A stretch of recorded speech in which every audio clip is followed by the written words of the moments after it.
7 years ago, Jesus Christ, I uploaded a video to my channel gushing about Nier Automata. Automata. Whatever, I'm saying it the Yoko Taro way.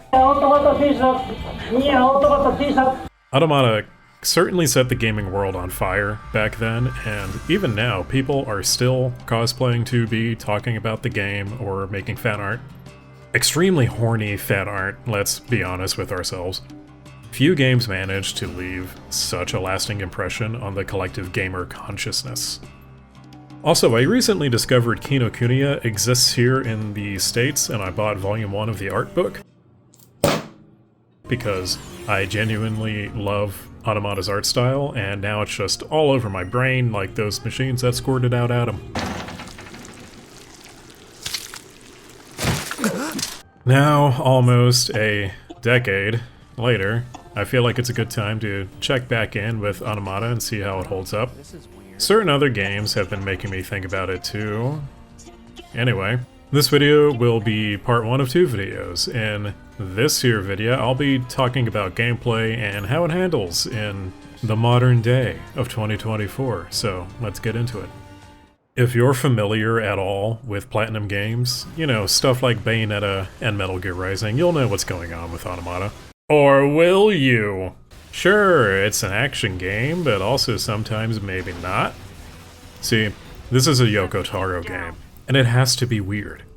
Thus, several parts of the game become twin-stick shooters or side-scrollers like Mega Man on amphetamines, and you know what? I like it. It breaks up the same old run around and hit things with a sword gameplay loop. Speaking of, yeah, most of the time you will be running around hitting things with a sword.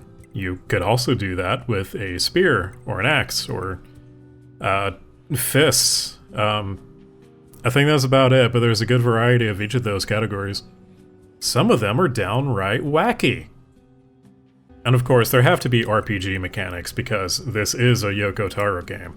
So you have levels to earn through EXP, your weapons and such can be leveled up, the plug-in ship system allows you to craft a build, etc.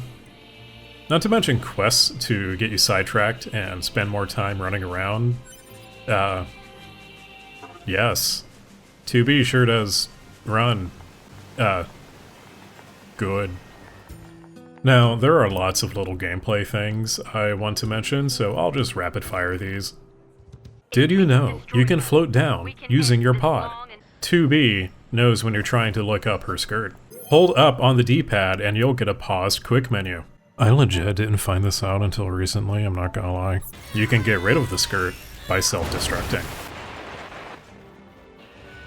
Your pod has different attack modes that you just find out in the world. The owner discarded this pod and left it in safe mode. Automata is definitely like 80% action game, however the RPG mechanics really blend into the background, which isn't a bad thing.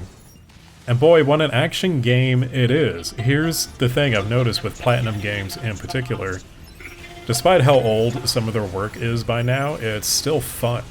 Just like Bayonetta or Metal Gear Rising, or even Vanquish, Automata is still fun to play, even if the semi-open world feels kind of half-baked or the menus are a little bit clunky. A lot of the quirks around certain gameplay mechanics can probably be attributed to Yoko Taro being, and I say this with the utmost affection, a complete weirdo.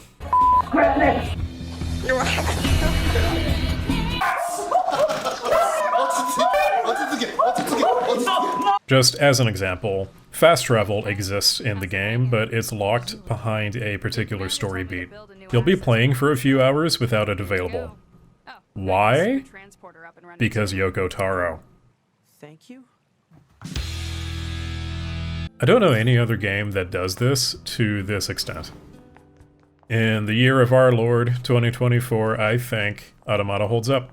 It has its inconveniences, which are inevitable as time marches on and we all get used to newer quality of life changes across the industry and we slowly turn to dust. But I'm still having fun with it. As I've been working on this project, I'm also playing Metaphor Refantatio, which is an incredible experience, and I still think about playing Nier Automata. I think that's a pretty good sign of its quality, yeah? And I suppose the only thing we can really compare Automata to recently is Stellar Blade, which also has a caked-up android lady running around swinging a sword with RPG elements. For what it's worth, I think Stellar Blade is the better game, but Automata wins out on story. No contest. Which is what the majority of us are more interested in, I think. The story. We all showed up for the android ass, and we stayed for the existential crisis. And we love it for that.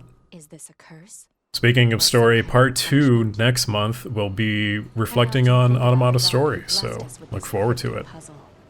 And wonder if we'll ever have the chance to kill him.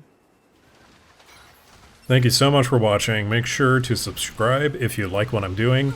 Kindly do all the other YouTube engagement stuff. I know everyone says that, but it actually does make a difference with the algorithm. Also, number goes up, and I look at it every day, and it makes the good chemicals release in my brain, which is very nice. Alrighty, see y'all next time.